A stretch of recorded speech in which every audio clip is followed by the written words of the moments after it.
Hey, Roman. I like it. Okay, go. Alright, so boleh cabut. Tapi tunggu. Betul. Kau tengok. You no need to help us, but please don't disturb us. I know. Saya tahu kamu orang putih. Saya tak faham tau.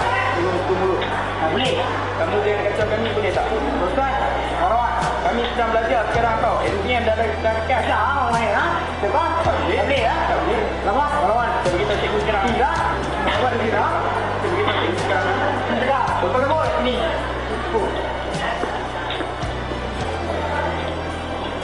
Ya, kenapa ni?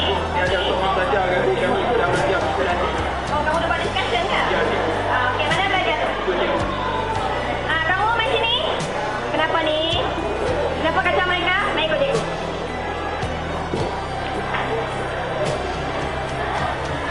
Main sini. Cikgu nak tengok. Boy, tengok rambut kamu. Rambut kamu, baju kamu. Macam ni kan penampilan kamu sebagai pelajar ni? Apa dah jadi dengan kamu? Mana kawan kamu? Tengok ni. Tengok, bandingkan kamu dengan kawan kamu ni.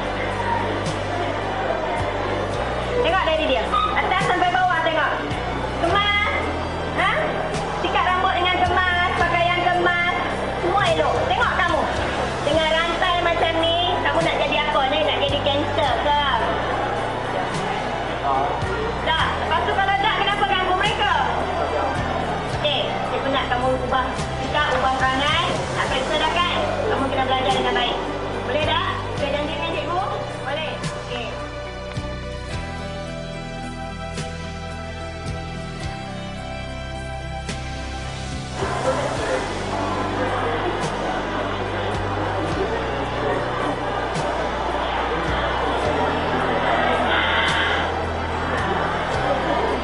Tapi, silakan.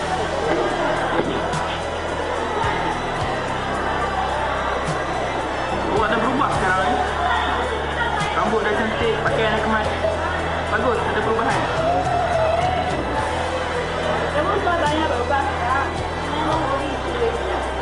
Baru kamu nampak seperti seorang muda yang baik.